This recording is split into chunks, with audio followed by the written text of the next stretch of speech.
नमस्कार दोस्तों, मैं सतीश जोशी आपका अपने चैनल शाइनिंग इलेक्ट्रिकल में स्वागत करता हूं। आज का वीडियो एक बार फिर इलेक्ट्रिसिटी पे है। Concept of electricity, electron. Electricity की जब हम बात करते हैं तो सबसे पहले हम बात करते हैं इलेक्ट्रॉन की, जो स्मॉलेस्ट पार्टिकल, सबसे छोटा पार्टिकल होता है किसी मटेरियल का, जैसे कॉपर, एल्युमिनियम आदि का। Water analogy of electrical pressure, electric pressure होता है। जैसे इलेक्ट्रिकल में जब हम बात करते हैं तो हम करते हैं वोल्टेज की बात करते हैं, कम वोल्टेज आ रही, ज़्यादा वोल्टेज आ रही। तो पानी में जब हम बात करते हैं वाटर की, तो वाटर प्रेशर होता है। जैसे वाटर को 10 मीटर हाइट तक ले गए तो वहाँ से उसको फ्लो करेंगे तो उसमें एक वाटर करंट फ्लो होती है। We may consider electrons just as very small tiny droplets of water in a bucket. जैसे बकेट में हमने छोटी छोटी बूंदें पानी की इकट्ठी कर रखी हैं, उसी प्रकार से हम किसी इलेक्ट्रॉन्स को भी छोटी छोटी ड्रॉपलेट मान सकते हैं, जो कॉपर कंडक्टर, एल्युमिनियम कंडक्टर होता है। अब देखिए, ये बकेट थी पानी की, इसको हमने 10 मीटर हाइट पे उठा दिया, शिफ्ट कर दिया पानी को 10 मीटर हाइट पे, फर्स्ट फ्लोर पे। तो उसके बाद इसमें जो है एनर्जी आ जाती है पानी में, एक प्रेशर बन जाता है, एक हेड बन जाता है। अब इसको हम अगर किसी पाइप से अगर गिराते हैं तो एक वाटर करंट फ्लो होती है, और जिस वाटर करंट को हम कहते हैं वाटर करंट। उसके बाद देखिए दूसरा, अगर हम इस हेड को 20 मीटर हेड कर दें, यानी कि सेकंड फ्लोर तक उठाएं, पानी को शिफ्ट करें, वहाँ से फिर इसको हम पानी को गिराते हैं, तो ये water current through 1 centimetre square area of 20 metre height, 20 metre height हो गई, तो वाटर करंट जो है प्रोपोर्शनल होती है हेड के। तो इस बार हम देखते हैं कि वाटर करंट ज़्यादा होती है, लीटर पर सेकंड या लीटर पर मिनट या लीटर पर आवर ज़्यादा होते हैं। Water current is proportional to the water head. Water current water head के प्रोपोर्शनल होती है और प्रेशर के प्रोपोर्शनल होती है, जिसको हम इलेक्ट्रिसिटी में ईएमएफ कहते हैं, वोल्ट। व्हेन रेसिस्टेंस और orifice of pipe is same, जब पाइप का ये मुंह सेम होता है तो उसको हम कहते हैं कि वाटर करंट प्रेशर के समानुपाती होती है। अर्थात अगर वाटर हेड बढ़ा दिया हमने तो करंट भी ज़्यादा हो गई।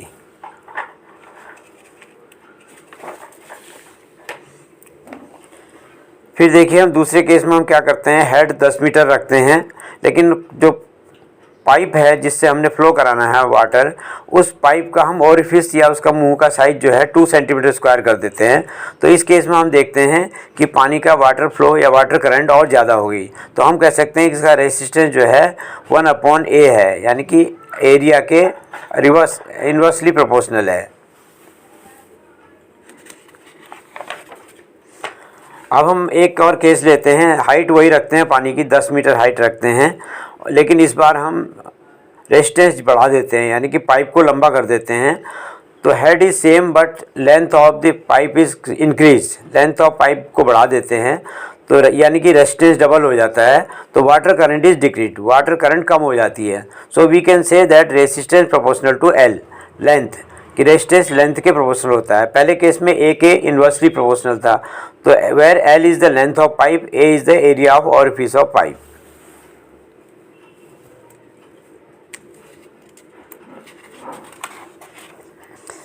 अब देखिए, हम दूसरा केस लेते हैं कंसेप्ट ऑफ इलेक्ट्रिसिटी में ही। इस वाटर की हाइट को 10 मीटर हाइट रखते हैं, प्रेशर यानी कि 10 मीटर है, लेकिन इस पाइप को अंदर से कोरुगेटेड कर देते हैं। तो if head is same, length of pipe is same, area of orifice of pipe is same, but construction of pipe from inside is corrugated, then this is called specific resistance. तो इसको हम कहते हैं specific resistance हो जाता है।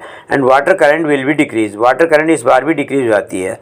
So pressure, तो resistance proportional to रो, रो को हम कहते हैं specific resistance. So R is equal to rho L upon A, where L is in meter, A is in meter square, R is in ohm, rho L upon A is the ohm. In electrical circuit current I proportional to E EMF. पानी के case में water current proportional होती है pressure, water pressure head के, उसी प्रकार electrical में electrical current proportional होती है ईएमएफ के, where I is the coulomb per second at cross section of the current circuit, और I is equal to E upon R. So I is E is equal to IR, that is Ohm's law.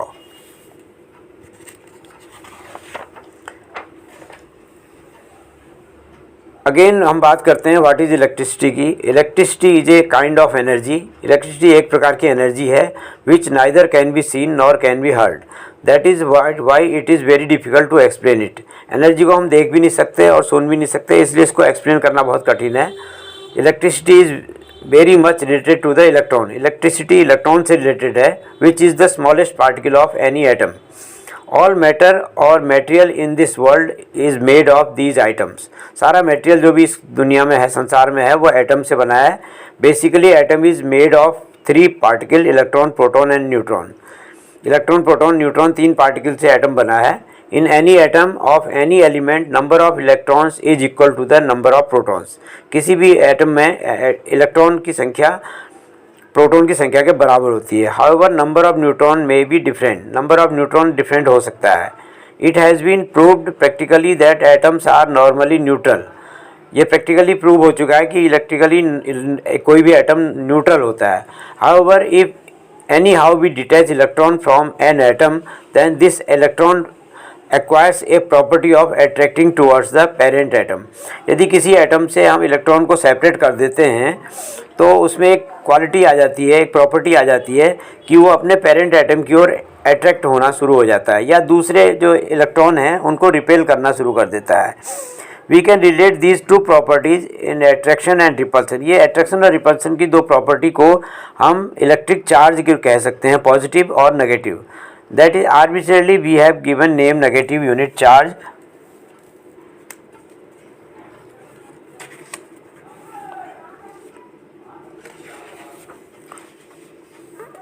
To the detached electron. Detached electron को हमने अपनी स्वेच्छा से negative charge दे दिया गया है। और positive unit charge to the parent atom, जिस पेरेंट एटम से ये निकला है उसको हमने पॉजिटिव मान लिया है अपनी इच्छा से। As number of protons are equal to the number of electron in an atom, क्योंकि नंबर ऑफ प्रोटॉन और नंबर ऑफ इलेक्ट्रॉन किसी भी एटम में सेम होते हैं तो इसलिए चार्ज भी बराबर होगा। We can imagine that plus and minus charges are surrounded by an electrical field और इलेक्ट्रिक फील्ड लाइन्स। हमने एक इमेजिन किया हुआ है कि जो भी चार्ज होता है प्लस या माइनस, वो एक इलेक्ट्रिक फील्ड्स के सराउंडेड होता है। Unit plus charge placed in the electric field of minus charge experiences attractive force. Unit plus charge place in electric field of plus charge. Plus charge को अगर plus charge में हम रखते हैं test charge को, तो ये इसको रिपल्सन फोर्स होता है, इनमें रिपल करते हैं। Unit plus charge in electric field minus charge experiences attractive force. Minus charge के फील्ड में आप प्लस चार्ज को रखते हैं तो ये अट्रैक्टिव फोर्स करता है। Force of repulsion between same charges, same charge के बीच में फोर्स ऑफ रिपल्सन होता है और सेम चार्ज जैसे माइनस माइनस और प्लस प्लस के बीच रिपल्सन होता है और अपोजिट चार्ज के बीच में अट्रैक्शन होता है। अब देखिए हम यहाँ पर बात करते हैं structure of atom of copper, mostly used electrical material. Mostly used electrical material है कॉपर। कॉपर की एटम की स्ट्रक्चर कैसी होती है, देखिए इसके न्यूक्लियस में प्रोटॉन होते हैं 29, न्यूट्रॉन होते हैं 35 और ये पहली कक्षा में होते हैं 2 इलेक्ट्रॉन, दूसरी कक्षा में 8 इलेक्ट्रॉन, तीसरी कक्षा में 18 इलेक्ट्रॉन और सबसे बाहर में होता है एक फ्री इलेक्ट्रॉन, जो कि फ्री इलेक्ट्रॉन इसलिए होता है कि ये थोड़ी सी हीट वगैरह आदि से ही फ्री हो जाता है। तो अगर इस इलेक्ट्रॉन को हम डिटैच करते हैं तो इसमें जैसे ही हम इसको डिटैच करते हैं ये दोनों चार्ज हो जाते हैं अपोजिटली, तो ये इलेक्ट्रॉन नेगेटिव चार्ज हो जाता है जो इसके सराउंडिंग में फैल जाता है और पेरेंट एटम पॉजिटिवली चार्ज हो जाता है जो इसके सराउंडिंग में फैल जाता है।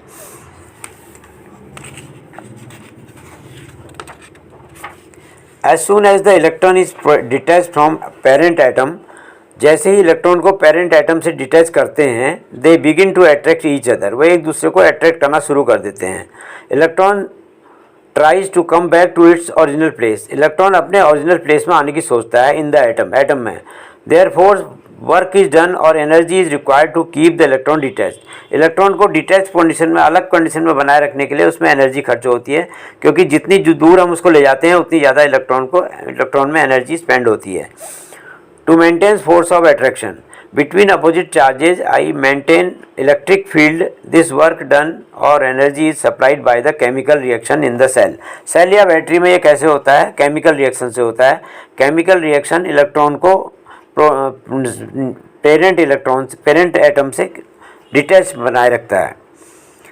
द सेल ऑफ बैटरी और by the electromagnetic induction in the generator और ट्रांसफार्मर। जनरेटर और ट्रांसफार्मर में इलेक्ट्रोमैग्नेटिक इंडक्शन होता है।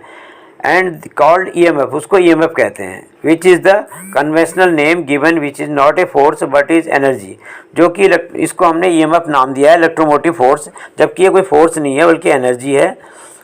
Required to keep the electron detach, electron को डिटैच कंडीशन में बनाए रखने के लिए, against the electric field, electric field जो दोनों में हो जाता है, पेरेंट एटम पॉजिटिव हो जाता है और इलेक्ट्रॉन नेगेटिव हो जाता है, तो इनके बीच में अट्रैक्शन हो जाता है। इस अट्रैक्शन को बनाए रखने के लिए हमें जूल में, एनर्जी का यूनिट है joule, which is the measurement unit of joule energy per unit negative charge, per unit negative charge, यानी कि इलेक्ट्रॉन को डिटैच बनाए रखने के लिए, प्लस माइनस बनाए रखने के लिए जो एनर्जी वेस्ट होती है, उसको एनर्जी जो स्पेंड होती है उसको बोलते हैं joule. Volt which is the joule per coulomb, volt कहते हैं जूल पर कूलाम को। As the more common in practice, charge of 6 × 10⁻18 electron is called -1 coulomb. In other way, deficiency of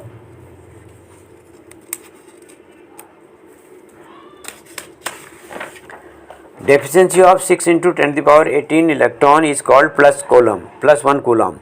When we say that a battery is of 12 volt, it means 12 joule per 6 × 10⁻18 electron. But for the sake of simplicity, we will continue with 1 unit negative charge. लेकिन हम इतना एक coulomb ना use करके हम एक 1 unit charge minus electron को use करेंगे।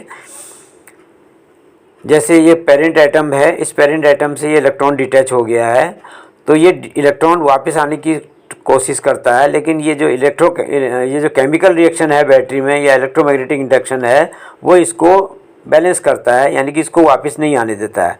लेकिन जब हम देखें इसको बाहर से इसका सर्किट पूरा होता है, इलेक्ट्रिक फील्ड ऑफ लाइंस होती हैं, तो अगर यहाँ बाहर हम कोई टेस्ट चार्ज रखते हैं प्लस या माइनस, इलेक्ट्रॉन रखते हैं फ्री इलेक्ट्रॉन, तो वो इधर को माइनस से प्लस की ओर फ्लो होने लगता है, यानी कि एनर्जी फ्लो होती है।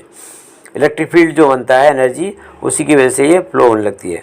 Electric field is established if a test negative charge is placed, it will start to move from A to B।